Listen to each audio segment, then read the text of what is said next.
ഈശോയെ കുരിശിൽ കിടത്തി കൈകളിലും കാലുകളിലും അവർ ആണി തറയ്ക്കുന്നു.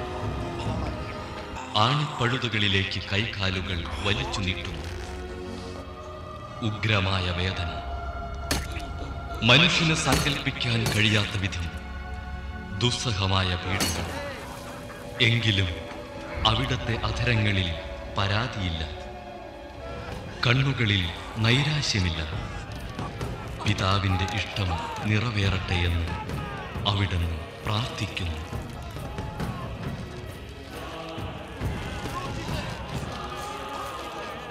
കർത്താവെ അനുഗ്രഹിക്കണമേ. പരിശുദ്ധ ദൈവമാതാവേ, അങ്ങയുടെ കുമാരന്റെ തിരുമുറിവുകളെ ഞങ്ങളുടെ ഹൃദയത്തിൽ അർപ്പിച്ചുറപ്പിക്കണമേ.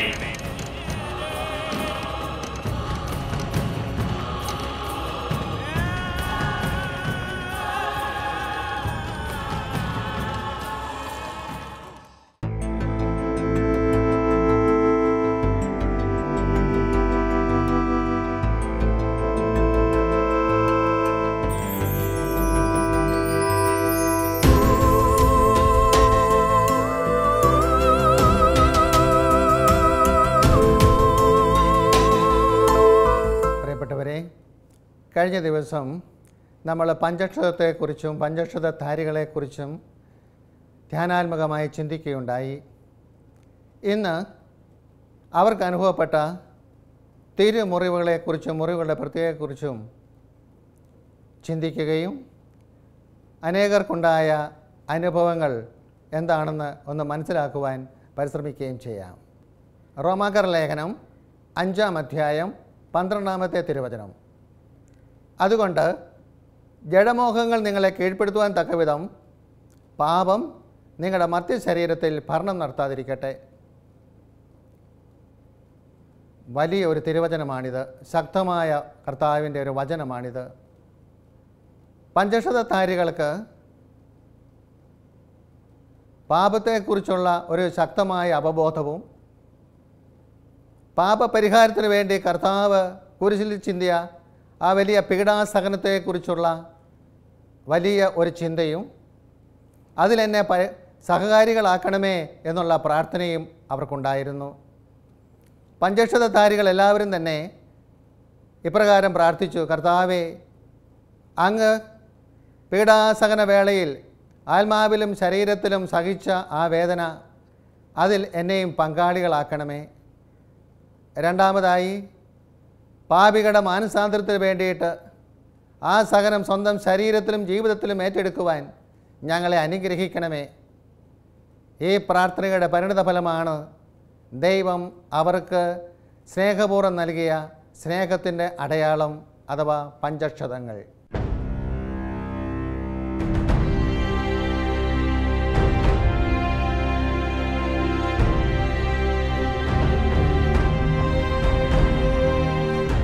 ഈശോയോടുള്ള അതിരറ്റ സ്നേഹവും പാപികളെ നേടിയെടുക്കുന്നതിനായുള്ള ഈശോയുടെ പീഡാസഹനങ്ങളിൽ പങ്കുചേരുന്നതിനുള്ള അഭിവാഞ്ഛയും പഞ്ചക്ഷതധാരികളായ എല്ലാ വിശുദ്ധരുടെയും പ്രത്യേകതകളായിരുന്നു.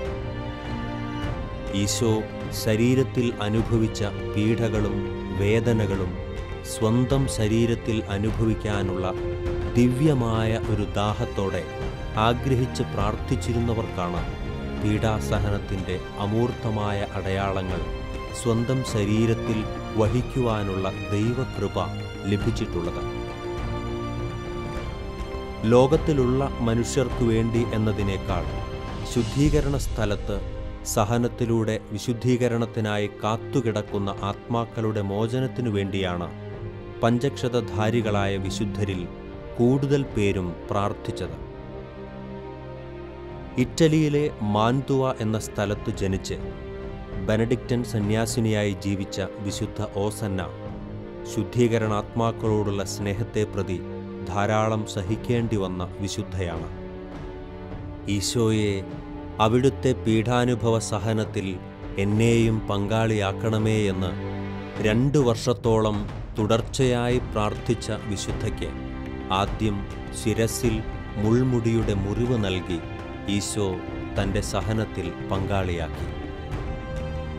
പിന്നീട് പഞ്ചക്ഷതങ്ങളുടെ അനുഭവവും ഈശോ വിശുദ്ധ ഓസന്നയ്ക്ക് സമ്മാനിച്ചു. ഒരു വ്യക്തിയെ പഞ്ചക്ഷതധാരി എന്ന് വിളിക്കുവാൻ 5 മുറിവുകളും വേണമെന്ന് നിർബന്ധമില്ല. എന്നാൽ ചിലർക്ക് 5 മുറിവുകളോടൊപ്പം തന്നെ മുൾമുടിയുടെ മുറിവും അവരുടെ ശരീരത്തിൽ അനുഭവപ്പെട്ടിട്ടുണ്ട്. അവരാരൊക്കെയാണെന്ന് നമുക്കൊന്ന് പരിശോധിക്കാം. കാസിയായിലെ വിശുദ്ധ റീത്ത മുൾമുടിയുടെ മുറിവ് ശിരസിൽ വഹിച്ച ഒരു വ്യക്തിയായിരുന്നു. മാന്തുവായിലെ വിശുദ്ധ ഓസന്ന എന്ന് പറയുന്ന വിശുദ്ധിക്കും ശിരസിൽ മുൾമുടിയുടെ തിരുമുറിവുണ്ടായിരുന്നു. 19-ാം നൂറ്റാണ്ടിൽ ജീവിച്ചിരുന്ന പഞ്ചക്ഷതധാരിയായ മേരി ഫെറോൻ പഞ്ചക്ഷത അനുഭവങ്ങൾ പല സമയങ്ങളിലായിട്ടാണ് ആ വിശുദ്ധിക്ക് ലഭിച്ചത്. ആദ്യം കൈകാലുകളിലായിരുന്നു ആ തിരുമുറിവിൻ്റെ അടയാളങ്ങൾ, പിന്നീട് വിലാവിൽ, പിന്നീട് ശിരസിൽ. ഇങ്ങനെ ക്രമേണയാണ് പഞ്ചക്ഷത അനുഭവം ആ വിശുദ്ധിക്കുണ്ടായത്. കർത്താവെ അനുഗ്രഹിക്കണമേ. പരിശുദ്ധ ദൈവമാതാവേ, അങ്ങേ തിരുക്കുമാരന്റെ തിരുമുറിവുകളെ ഞങ്ങളുടെ ഹൃദയത്തിൽ അലിപ്പിച്ചുറപ്പിക്കണമേ.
അൻപത് വർഷം പഞ്ചക്ഷതധാരിയായി ജീവിച്ച വിശുദ്ധനായ ഏക വൈദികനാണ് പാദ്രേ പിയോ. അദ്ദേഹത്തിൻ്റെ ദൃശ്യമായ പഞ്ചക്ഷത അനുഭവത്തെക്കുറിച്ചും അതോടൊപ്പം തന്നെ ആദ്യമായി അദ്ദേഹത്തിന് ആ പഞ്ചക്ഷതം ലഭിച്ചപ്പോൾ എന്തായിരുന്നു അനുഭവമെന്നും അദ്ദേഹം തന്നെ കുറിച്ചു വെച്ച ഭാഗം നമുക്കൊന്ന് ശ്രവിക്കാം.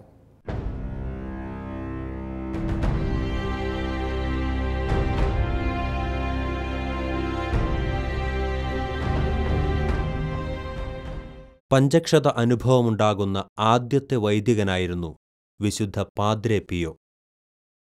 അരനൂറ്റാണ്ടുകാലം പഞ്ചക്ഷതങ്ങൾ ശരീരത്തിൽ വഹിച്ചുകൊണ്ട് ജീവിച്ച ആ കപ്പൂച്ചിൻ വൈദികനെ സഭ വിശുദ്ധനായി ഉയർത്തി. ക്രിസ്തുവിനെ സ്നേഹിക്കുകയും പരിപൂർണമായും അവിടുത്തെ ജീവിതം അനുകരിക്കുകയും ചെയ്യുക എന്ന ലക്ഷ്യം മാത്രമേ വിശുദ്ധ പാദ്രേ പിയോയ്ക്ക് ഉണ്ടായിരുന്നുള്ളൂ. തനിക്ക് ആദ്യമായി പഞ്ചക്ഷത അനുഭവമുണ്ടായതിനെക്കുറിച്ച് യുവവൈദികനായിരുന്ന അദ്ദേഹം തൻ്റെ ആത്മീയ ഗുരുവായിരുന്ന ഫാദർ ബെനഡിക്റ്റിന് ഇപ്രകാരം എഴുതി: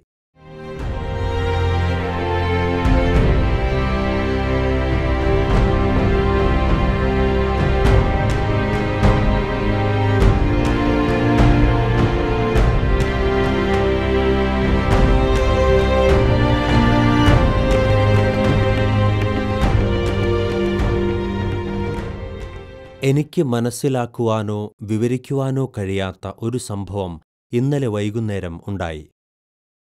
എന്റെ കൈപ്പത്തികളുടെ നടുവിലായി ഒരു നാണയത്തോളം വലുപ്പത്തിൽ ഒരു ചുവപ്പു നിറം പ്രത്യക്ഷപ്പെട്ടു. ആ ചുവപ്പു നിറത്തിന്റെ നടുവിലായി തീവ്രമായ വേദനയും ഉണ്ടായിരുന്നു. എന്റെ കാൽപാദത്തിനടിയിൽ പോലും എനിക്ക് കുറച്ചു വേദന അനുഭവപ്പെടുന്നുണ്ട്. ഇപ്പോൾ കുറേ നാളുകൾക്കു ശേഷമാണ് വീണ്ടും അനുഭവപ്പെടുന്നതെങ്കിലും ഈ പ്രതിഭാസം 1 വർഷത്തോളമായി പലപ്പോഴായി എന്റെ ശരീരത്തിൽ അനുഭവപ്പെടുന്നു. വിശുദ്ധ പാദ്രെ പിയോയുടെ മുറിവുകളെക്കുറിച്ച് പഠിച്ച് റിപ്പോർട്ട് തയ്യാറാക്കാൻ വിവിധ ഘട്ടങ്ങളിലായി 3 ഡോക്ടർമാർ നിയോഗിക്കപ്പെട്ടു. ബാർലെറ്റിയിൽ നിന്നുള്ള കത്തോലിക്ക വിശ്വാസിയായിരുന്ന ഡോക്ടർ റോമനെല്ലി, റോമിൽ നിന്നുള്ള അജ്ഞേയവാദിയായ ഡോക്ടർ ബിഞ്ഞാമി, റോമിൽ നിന്ന് തന്നെയുള്ള കത്തോലിക്കനായ ഡോക്ടർ ഫെസ്ത എന്നിവരാണ് വിശുദ്ധ പാദ്രെ പിയോയുടെ ശരീരത്തിലുണ്ടായിരുന്ന പഞ്ചക്ഷതങ്ങളെക്കുറിച്ച് പഠിച്ച് വിശദമായ റിപ്പോർട്ട് സമർപ്പിച്ചത്. ഇവരിൽ ദൈവവിശ്വാസമില്ലാതിരുന്ന ഡോക്ടർ ബിഞ്ഞാമി മരുന്നുകൾ ഉപയോഗിച്ച് ഈ മുറിവുകളെ ഉണക്കാൻ ശ്രമിച്ചെങ്കിലും വിജയം കണ്ടില്ല. വിശുദ്ധ പാദ്രെ പിയോയുടെ കൈകളിലെ മുറിവുകൾ വൃത്താകൃതിയിലുള്ളവയും 3/4 ഇഞ്ചോളം വ്യാസമുള്ളവയും ആയിരുന്നു. പാദങ്ങൾക്ക് മുകളിലും താഴെയും ഉള്ളവയും അപ്രകാരം തന്നെ ആയിരുന്നു. അദ്ദേഹത്തിന്റെ പാർശ്വത്തിലെ മുറിവുകൾ 2.25 ഇഞ്ച് നീളമുള്ളവയും കുരിശിന്റെ ആകൃതിയിലുള്ളതും ആയിരുന്നു. അദ്ദേഹത്തിന്റെ ശരീരത്തിലെ മുറിവുകളിൽ നിന്ന് ദിവസേന 1 കപ്പ് രക്തമെങ്കിലും നഷ്ടപ്പെടുമായിരുന്നു. തന്റെ ജീവിതാന്ത്യത്തോളം അദ്ദേഹം തന്റെ ശരീരത്തിൽ വഹിച്ച ഈ മുറിവുകൾ ഒരിക്കലും രോഗാണുബാധയുണ്ടാക്കിയിട്ടില്ല എന്നത് ശ്രദ്ധേയമാണ്. രാത്രികളിൽ അദ്ദേഹം തന്റെ കൈകൾ കഴുകി വിരലുകളില്ലാത്ത കയ്യുറകൾ ധരിച്ചിരുന്നു. എന്നാൽ രാവിലെ ആകുമ്പോഴേക്ക് അവ രക്തത്തിൽ കുതിർന്നു പോകുമായിരുന്നു. തന്റെ നെഞ്ചിന് ചുറ്റുമായി ഒരു ലിനൻ തുണി അദ്ദേഹം ചുറ്റുമായിരുന്നു. ദിവസത്തിൽ 2 തവണ അത് അദ്ദേഹത്തിന് മാറ്റേണ്ടതായും വന്നിരുന്നു. പഞ്ചക്ഷതങ്ങളല്ലാതെ ശരീരത്തിൽ ഉണ്ടാകുന്ന മറ്റ് മുറിവുകൾ എളുപ്പം ഉണങ്ങുന്ന ശരീരമായിരുന്നു വിശുദ്ധന്റേത്. 1925 ഹെർണിയയുടെ ശസ്ത്രക്രിയയ്ക്കും 2 വർഷങ്ങൾക്ക് ശേഷം ഒരു മുഴ നീക്കം ചെയ്യുന്നതിനായും ചെയ്ത ശസ്ത്രക്രിയകളുടെ മുറിവുകൾ സാധാരണ പോലെ ഉണങ്ങുകയും ചെയ്തിരുന്നുവെന്ന് ഡോക്ടർ ഫെസ്ത സാക്ഷ്യപ്പെടുത്തുന്നു. 50 വർഷം നിത്യവും പഞ്ചക്ഷതങ്ങളുടെ വേദന സഹിച്ചുകൊണ്ട് ജീവിച്ച വിശുദ്ധ പാദ്രെ പിയോ പഞ്ചക്ഷതധാരികളിൽ തന്നെ ഒരു വിശ്വാസവിസ്മയമായി നിലകൊള്ളുകയാണ്. പഞ്ചക്ഷതധാരികളെ വൈദ്യപരിശോധനയ്ക്ക് വിധേയരാക്കിയിട്ടുണ്ട്. വൈദ്യപരിശോധനയിലെ റിപ്പോർട്ടുകൾ ഇപ്രകാരമാണ്: 1. ചെറിയൊരു മുറിവിൽ നിന്നും ധാരാളം അളവിൽ രക്തമൊഴുകുന്നു. 2.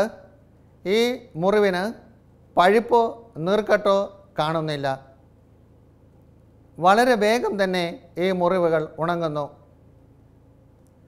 ഈ 3 പ്രത്യേകതകളും പല പഞ്ചക്ഷതധാരികളെയും വൈദ്യശാസ്ത്രപരമായി പരിശോധിച്ചപ്പോൾ ഡോക്ടർമാർ ഒന്നടങ്കം സാക്ഷ്യപ്പെടുത്തിയ സാക്ഷ്യങ്ങളാണ്. പഞ്ചക്ഷതങ്ങളെക്കുറിച്ച് സംസാരിക്കുമ്പോൾ പലരുടെയും മനസ്സിൽ കടന്നു വരുന്ന ഒരു ചോദ്യം ഇതാണ്: ഈശോയുടെ ശരീരത്തിലെയാണല്ലോ ഈ 5 മുറിവുകൾ. അങ്ങനെയാണെങ്കിൽ ആ മുറിവിൽ നിന്നൊഴുകുന്ന രക്തം ഈശോയുടെ രക്തമാണോ അതോ പഞ്ചക്ഷതധാരികളുടെ രക്തമാണോ? പല പഞ്ചക്ഷതധാരികളെയും വൈദ്യശാസ്ത്ര പരിശോധനയ്ക്ക് വിധേയമാക്കിയിട്ടുണ്ട്. ഈ മുറിവിൽ നിന്നൊഴുകുന്ന രക്തം പഞ്ചക്ഷതധാരികളുടെ രക്തമാണ്. മുറിവ് അത് ഈശോയുടെയാണ്, എന്നാൽ രക്തം വ്യക്തികളുടേതുമാണ്. ഈശോയുടെ തിരുശരീരത്തിലെ മുറിവിൻ്റെ അടയാളം ദൈവമക്കളിൽ ദൈവം പതിപ്പിച്ചു കൊടുക്കുക മാത്രമാണ് ചെയ്യുന്നത്.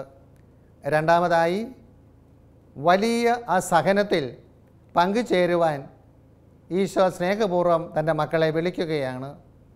പാപികളുടെ മാനസാന്തരത്തിന് വേണ്ടിയിട്ട് അത് കാഴ്ചവെക്കുവാൻ. കർത്താവെ അനുഗ്രഹിക്കണമേ. പരിശുദ്ധ ദൈവമാതാവേ, അങ്ങേ തിരുക്കുമാരന്റെ തിരുമുറിവുകളെ ഞങ്ങളുടെ ഹൃദയത്തിൽ അർപ്പിച്ചുറപ്പിക്കണമേ.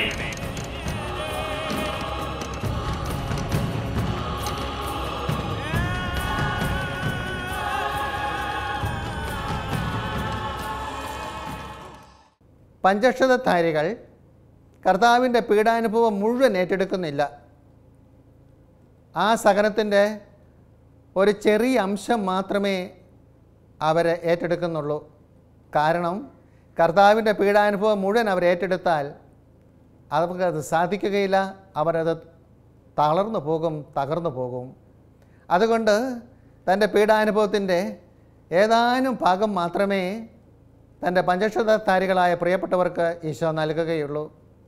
രണ്ടാമതായി, പഞ്ചക്ഷതം നടന്നുകൊണ്ടിരിക്കുമ്പോൾ കർത്താവിൻ്റെ പീഡാനുഭവ രംഗങ്ങൾ അവർ ആത്മന കാണുകയാണ് ചെയ്യുന്നത്. പഞ്ചക്ഷതം നടന്നുകൊണ്ടിരിക്കുന്ന അവസരത്തിൽ മുറിവിൽ നൊഴുന്ന തിരുരക്തത്തിന് അതിശക്തമായ സുഗന്ധാഭിഷേക അനുഭവം പലരും രേഖപ്പെടുത്തിയിട്ടുണ്ട്. ആ രക്തം എത്ര നാൾ സൂക്ഷിച്ചു വച്ചാലും അതിൽ നിന്നും ദുർഗന്ധം ഉണ്ടാവുകയില്ല. ഇതുതന്നെ പഞ്ചക്ഷതത്തിൻ്റെ ഒരു പ്രത്യേകതയാണ്. സാധാരണ രക്തം കുറേ നാൾ സൂക്ഷിച്ചാൽ അതിൽ നിന്നും മറ്റ് ഗന്ധങ്ങൾ ഉണ്ടാകുവാൻ സാധ്യതകളേറെയുണ്ട്. എന്നാൽ പഞ്ചക്ഷത വേളയിൽ ശക്തമായ സുഗന്ധാഭിഷേകത്തിന് അനുഭവം കൊടുത്തുകൊണ്ട് തമ്പുരാൻ ശക്തമായി ആ സമയത്തെയും സാഹചര്യത്തെയും ദൈവപരിപാലനയിൽ പരിപാലിക്കുന്നു. പഞ്ചക്ഷതങ്ങളെക്കുറിച്ചും കർത്താവിൻ്റെ തിരുമുറിവുകളെക്കുറിച്ചും വിചിന്തനം ചെയ്യുമ്പോൾ കൊളോസോസ് 1:24 തിരുവചനമാണ് എൻ്റെ മനസ്സിലേക്ക് കടന്നു വരുന്നത്. നിങ്ങളെ പ്രതിയുള്ള പീഡകളിൽ ഞാൻ സന്തോഷിക്കുന്നു. സഭയാകുന്ന തൻ്റെ ശരീരത്തെ പ്രതി ക്രിസ്തുവിന് സഹിക്കേണ്ടി വന്ന പീഡകളുടെ കുറവ് എൻ്റെ ശരീരത്തിൽ ഞാൻ നികത്തുന്നു. ഈ തിരുവചനം കേൾക്കുമ്പോൾ പെട്ടെന്ന് നമ്മുടെ മനസ്സിലേക്ക് ഒരു ചിന്ത വരും, കർത്താവിൻ്റെ പീഡാനുഭവത്തിന് എന്തെങ്കിലും കുറവുണ്ടോ എന്ന്. കർത്താവിൻ്റെ പീഡാസഹനത്തിന് യാതൊരു കുറവുമില്ല. പിന്നെ ആ കുറവ് എവിടെയാണ്? കൊളോസോസ് 1:18 പറയുന്നുണ്ട്, അവൻ സഭയുടെ ശിരസ്സാണ്. എഫേസോസ് 1:23 പറയുന്നു, സഭ അവൻ്റെ ശരീരമാണ്. അങ്ങനെയെങ്കിൽ നാം എല്ലാം അതിലെ അവയവങ്ങളാണ്. അവയവങ്ങളായി വിളിക്കപ്പെട്ട ദൈവമക്കൾ, ഏതെങ്കിലും ഒരു ദൈവ പൈതൽ കർത്താവിൻ്റെ വചനം സ്വീകരിക്കാതെയും പാപകരമായ സാഹചര്യത്തിലും പാപകരമായ വീതിയിലൂടെ നടക്കുമ്പോൾ കർത്താവിൻ്റെ പീഡാനുഭവം അവിടെ കുറയുകയാണ് ആ ദൈവ പൈതലിനെ സംബന്ധിച്ച്. ഏതെങ്കിലും ഒരു ദൈവ പൈതൽ ഈ സഹനം, കർത്താവിൻ്റെ സഹനം രക്ഷാകര സഹനമായി സ്വന്തം ശരീരത്തിൽ സ്വീകരിച്ച് ജീവിതത്തിൽ സ്വീകരിച്ച് അത് കർത്താവിനെ കാഴ്ചവെക്കുമ്പോൾ ആ സഹനത്തെ സ്വീകരിച്ചുകൊണ്ട് വഴിതെറ്റിപ്പോയ ദൈവ പൈതലിനെ കർത്താവ് രക്ഷയുടെ അനുഭവത്തിലേക്ക് കൊണ്ടുവരും. എന്തിനു വേണ്ടി പഞ്ചക്ഷതങ്ങൾ എന്ന് പറഞ്ഞാൽ ഒരു വാക്കിൽ ഞാൻ സംഗ്രഹിക്കുകയാണ്, മറ്റുള്ളവരെ രക്ഷയുടെ പാതയിലേക്ക് കൊണ്ടുവരുന്നതിന് വേണ്ടി കർത്താവിൻ്റെ പീഡാസഹനം, കർത്താവിൻ്റെ ആ വലിയ ആ പാഷൻ ഇന്നും ദൈവമക്കളിലൂടെ തുടരുകയാണ്, തുടർന്നുകൊണ്ടിരിക്കുകയാണ്. സഹനം രക്ഷാകര സഹനമാണ്. നമ്മുടെ കർത്താവിൻ്റെ തിരുമുറിവുകളെക്കുറിച്ചുള്ള വിചിന്തനങ്ങളുമായി അടുത്ത എപ്പിസോഡിൽ നമുക്ക് കണ്ടുമുട്ടാം. കർത്താവ് നമ്മെ ഓരോരുത്തരെയും സമൃദ്ധമായി അനുഗ്രഹിക്കട്ടെ. ഈശോയെ കുരിശിൽ കിടത്തി കൈകളിലും കാലുകളിലും അവർ ആണി തറയ്ക്കുന്നു. ആണിപ്പഴുതുകളിലേക്ക് കൈകാലുകൾ വലിച്ചു നീട്ടുന്നു. ഉഗ്രമായ വേദന, മനുഷ്യന് സങ്കല്പിക്കാൻ കഴിയാത്ത വിധം ദുസ്സഹമായ പീഡകൾ. എങ്കിലും അവിടത്തെ അധരങ്ങളിൽ പരാതിയില്ല, കണ്ണുകളിൽ നൈരാശ്യമില്ല. പിതാവിൻ്റെ ഇഷ്ടം നിറവേറട്ടെ എന്ന് അവിടുന്ന് പ്രാർത്ഥിക്കുന്നു.